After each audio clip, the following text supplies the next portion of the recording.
Thank you guys for being here.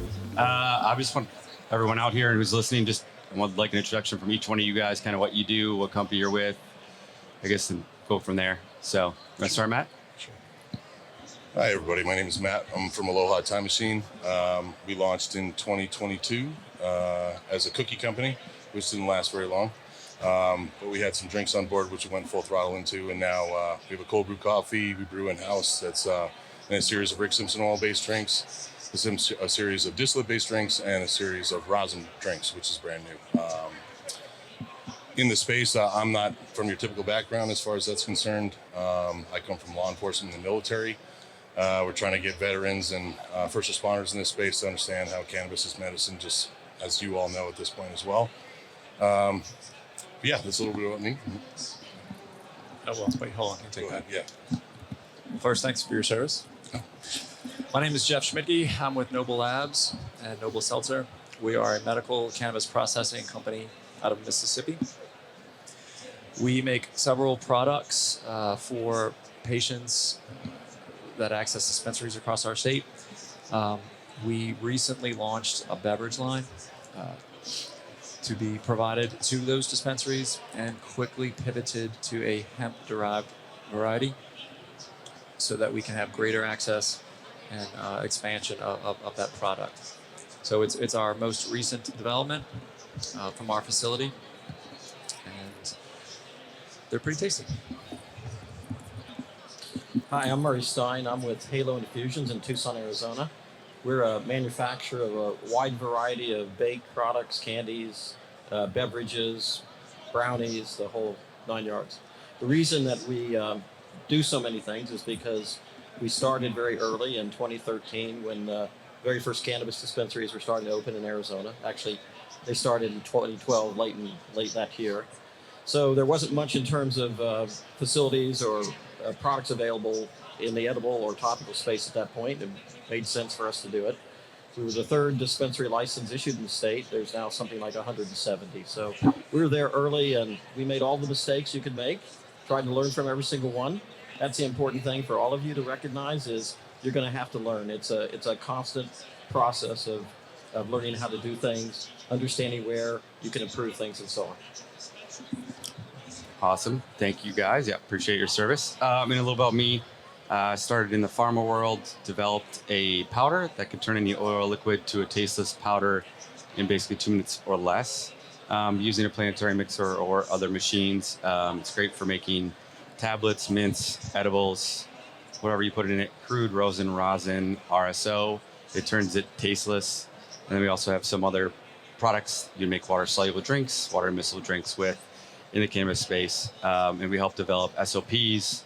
We're just trying to help cannabis companies grow, get more, organized and get better in whatever industry they're in. So from there, what would be, so it sounds like you did cookies first. I did, yes. So I'd love to hear if you want to tell us what happened with the cookies. Oh, yeah. And then how you guys dived into drinks. Yeah. Okay, so a little bit of a funny story. We started out with pastry chef made, organic, gluten-free, raw, unprocessed ingredients, Rick Simpson oil-based cookies that were basically stolen from my favorite bakeries all over the United States. Where we kind of fell with that is we wanted dispensaries to pre-order so that we could have fresh baked goods. And, realistically, the space is all about having a shelf-stable product for over a year that can hang on a shelf at any given time. So within maybe about 5 months, that idea was pretty dead. And funny, just being here, I watched a show called Most Expensivest with 2 Chainz, and it's a cannabis-based business product show. If you haven't seen it, please check it out. It's on YouTube.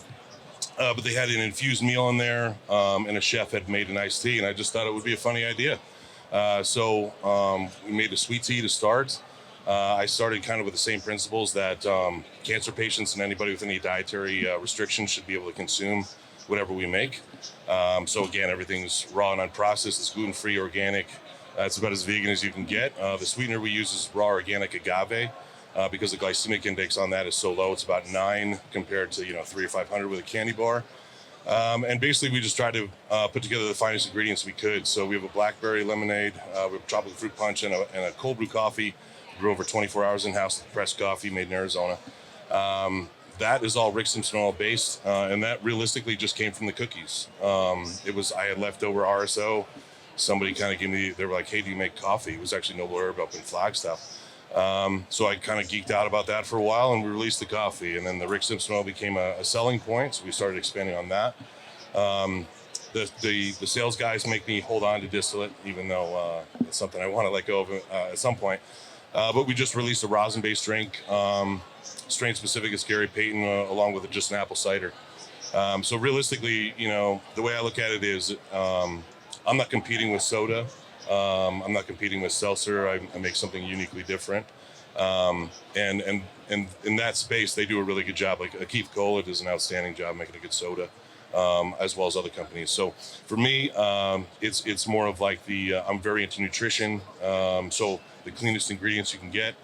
For us, a fortunate accident took place where when we mixed the THC molecule with the citric acid and fatty acid, we use MCT oil in our drinks. The lab, we found that basically the onset time was 5 to 10 minutes. And just some nutritional talk, you absorb citric acid and fatty acid, immediately in your stomach. So the THC molecule is along for that ride. It's absorbed immediately in your stomach. The lasting power is 4 to 6 hours on those puppies. And that, again, I'm not smart. This is just something where I made, much like you said, a lot of phone calls to smart people. It was a constant learning process. When we first came out with these things, they were pretty ugly looking, And then the more and more we refined with the better equipment we got, and nano-emulsifiers, overhead to lab mixers, just made it better and better and better. And realistically, I think a lot of people in this space are just trying to do that same thing, just try to improve their product every iteration, Anyway, that's how we got there. It was no plan. Let's put it that way. Nice. Okay. Jeff, let's hear a little bit about your process. I'm sure this wasn't what you see in front of us. Was it your first seltzer you made? I'm sure it took a while. How long did it take you guys to find this product right now? And I'm guessing you could still continuously trying to get better.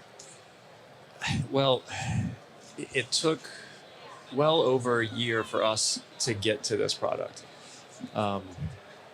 We went with the bread and butter approach to satisfy the patient demands and the patient requests for cannabis products, edibles, tinctures, topicals, pre-rolls. So we always had this on the burner. It was just pretty far back. And to everyone's point up here about kind of increasing efficiency, quality, we did not have a fast-acting product in our lineup. And this was somewhat birthed from that desire to improve our existing product lines, make them more bioavailable, make them more quickly onset. And we obviously realized with the capacity to do that with our edibles, tinctures, topicals, we could do it with a beverage, a liquid. And there weren't anyone producing beverages for dispensaries. And of course, they're always asking, the dispensaries are always asking for something new. And some of their requests are crazy out there, but some of them make a lot of sense. And this one was one that did. And so we got to work pretty quickly to develop a liquid-based product derived from marijuana. And we did that. Once we started that process, it was remarkably quick. And I have to give our team credit for that. I mean, Guinness record should have been called because we started this thing in March of 24 this year, and by June 1st, we had a beverage on the shelf. It was awesome.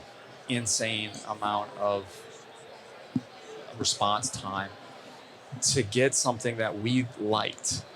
Like there were not a lot of iterations of the product profile itself, and I have to give all credit to our team, within our facility and our other managing partners that are here somewhere getting free stuff. And from that June time point, it was probably August before we had the hemp nailed down and kind of out the door. So all told, close to 2-year process, because we knew we wanted one early on, but we just didn't have the bandwidth to do everything all at once.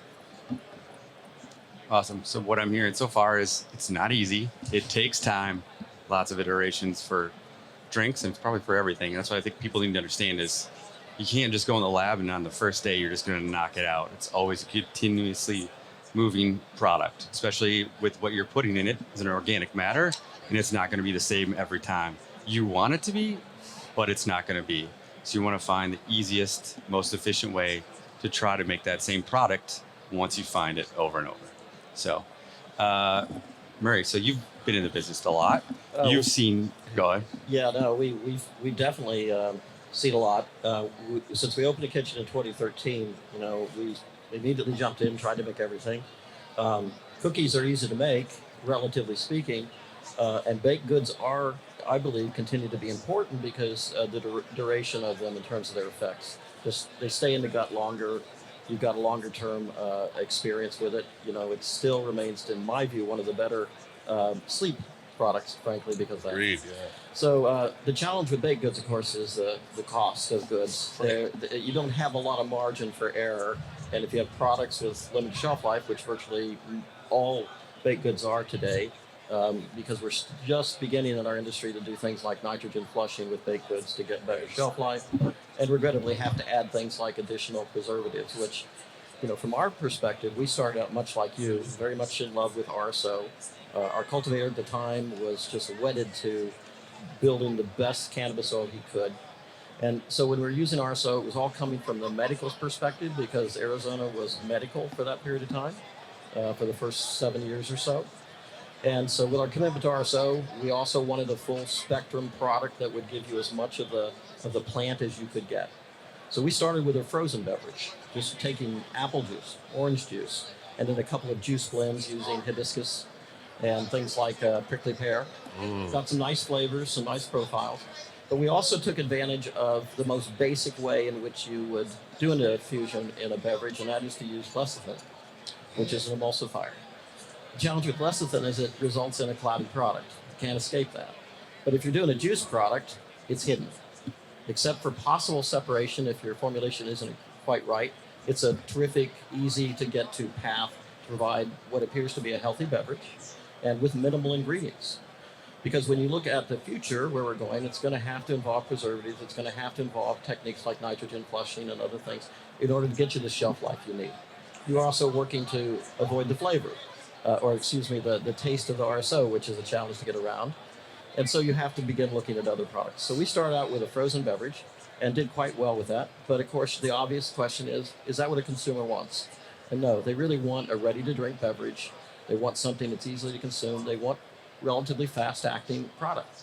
So we migrated our frozen juices after about 4 years into a ready-to-drink formulation and are currently selling that product. We were able to achieve over a 4-month shelf life at ambient temperatures, which is, for something that's in a bottle, is doing pretty well. That's really what got us to where we are. And to your point earlier, never sacrifice quality for time to market. You're far better off to take the time to really truly understand your formulation. Remembering that cannabinoids and water don't really like to play well together because of the hydrophobic nature. And so you have to find a solution that's going to address that. We learned early on from seeing testing results come back, and this is way before Arizona did testing, but we felt we were encouraged to do that. We started doing it. We noticed we're not getting 100 milligrams out of this product. Where to go? So working with a lab, you do bottle washes and you discover, of course, it's on the glass, and cannabinoids will migrate. So you learn things from experience and from making mistakes and learning from it to be able to produce a better product. So we now have a bottled, refrigerated, ready-to-drink product that we're selling. Our future is to go much toward this gentleman from Noble, and that is toward nano-emulsion type products in a canned form, focused on wellness, because that's the biggest market.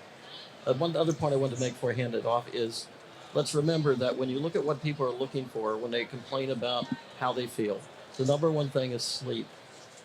So anybody that's not offering a sleep-related product really needs to consider that. The second thing is going to be pain relief.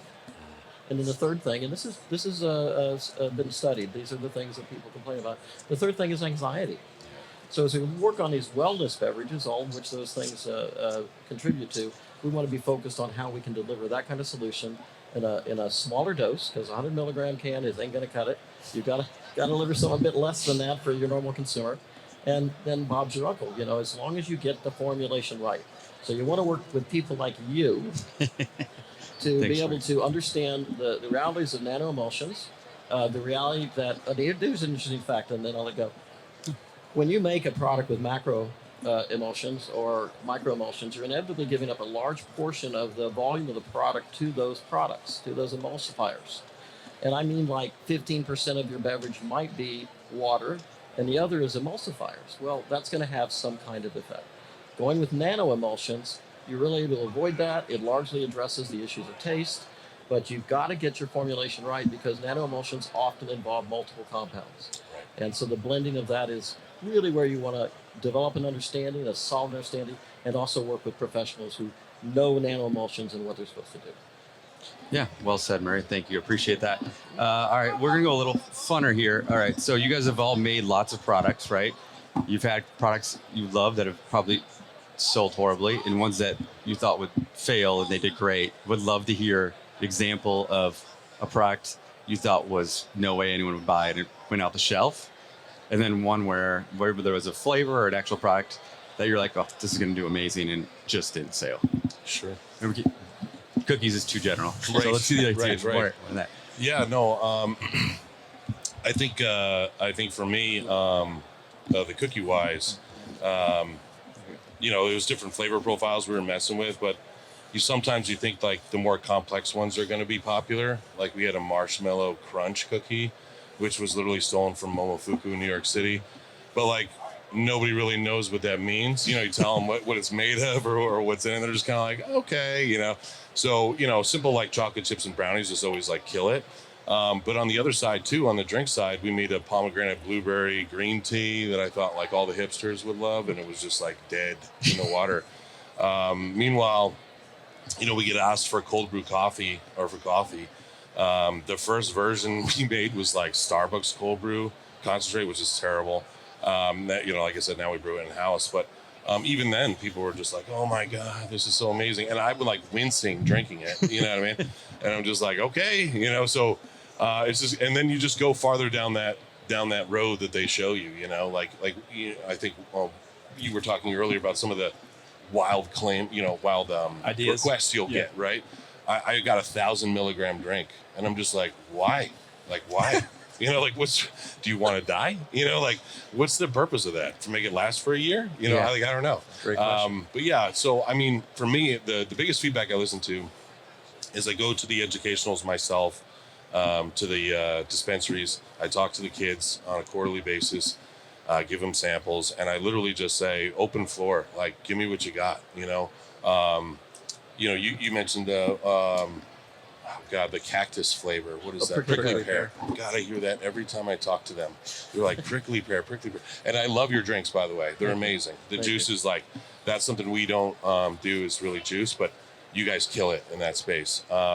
So it's just something, for me, I think you could do these events and talk to customers a lot and not get a whole lot of solid feedback.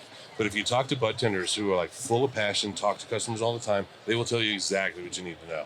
And very little money to get their information. They're happy to give it to you, But yeah, anyway, some things are successes, some things certainly aren't. Perfect. Awesome. Thanks. And that is a very good question. Some preface to this: in Mississippi, there's a really unique statute that allows anyone 21 and older to purchase a THC topical without possessing a medical prescription, which we wanted to participate and take advantage of that for many reasons. But one of the craziest ideas that we were given, and we actually ended up doing, was a suppository. And we bought one round of molds and thought, we're going to be filling these things one time and one time only. And we have made them, I can't count how many times I'm reordering these suppository molds. Yeah. And that has been one of the biggest shocking success results from that product. And it's well received by both men and women. So that's definitely one that was out there, but shocked me in its reception.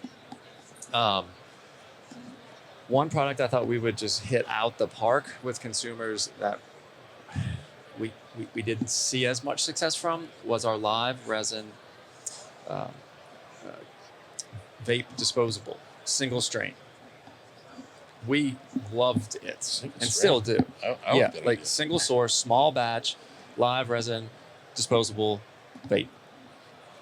And it's fine. It's done well. It's been well received, but it is not selling as much as some of the distillate carts that are in the market. And from a processing perspective, it's somewhat frustrating because a live resin, single strain, small batch vape cartridge is some of the best work you can do as a processor. Absolutely, right. And nothing against distillate. It's great for many, many things, but it's just different. And I thought that a more pure version of a vaping cartridge would be more received or more higher regarded or sold more. But distillate is kind of the cat right now. Okay, in Mississippi interesting. Anyway. Yeah, Murray, let's hear yours, and then I think we got to wrap it up. You betcha. So just for you, coffee's hard. So Yeah. good on you for being able to nail that. We had a lot of challenges with that, took a similar path, and we basically decided, and you have to do this occasionally, say, not for us, not going to do this. Oh, 100. Yeah. So deciding what not to do is almost as important as deciding what to do. I think the surprises that we've had is we developed a sleep tincture. It's basically very similar to our other tincture. We're glycerin based. We like glycerin as a base versus other things. It has its drawbacks, mind you, but it's got some positives in terms of digestion and things like that. So we our formulation expert came up with a product that included, willow bark and something else, that I'm clueless about, but which ultimately proved to be really, really popular as a sleep product. So it's essentially 100 milligram, 1 ounce tincture product. It's shot from nothing to top of the charts pretty much in Arizona in a matter of just a couple months.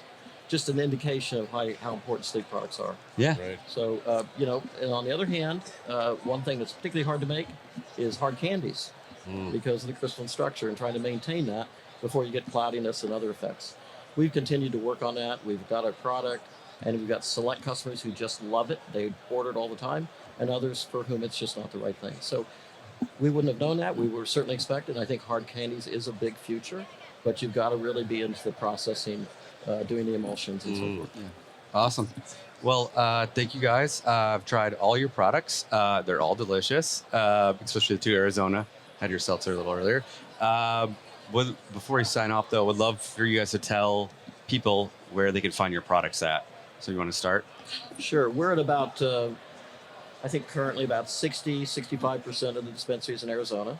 You'll find us at the Mint, who's here at the show. You'll also find us at Jars, Soulflower, variety of other many smaller shops and so forth throughout Arizona. And if you want to reach me, I'm at haloinfusions.com. Perfect. Yeah, we list all of our products on our website at noblelabsms.com. A couple different resources. Aloha Tyme Machine.com, one word. It's with a Y, the time machine part. The Instagram's the same. I'm Matt at Aloha Tyme Machine. Anything you reach out to Aloha-wise comes to me, basically. I didn't want any filters between me and the public. But yeah, I encourage anybody to reach out. Questions, concerns, comments, feel free. Appreciate it. And I could be found at www.peakpharma.com. Feel free to reach out. Phone numbers on there, email if you have any questions about water soluble drinks or any other product formulations. So I just want to thank you guys. Appreciate it. And Matt, what's the most you've benched? I was going to ask. I literally, it's funny. I made a delivery the other day, and they called me afterwards, and they're like, "Hey, we're debating on how much you bench." And I said, "The guys are debating on how much I bench." And I was like, "Put them on the phone. What am I up to?" And they're like, 350. And I started laughing at them. I have a torn rotator cuff, so that's not happening. Okay. But back in the day, it was there. Yeah. It was there. Of course. Love it. Awesome. All right. Thanks, guys. Appreciate Thank it. you so much. Have a great day. Thanks, sir. Thanks.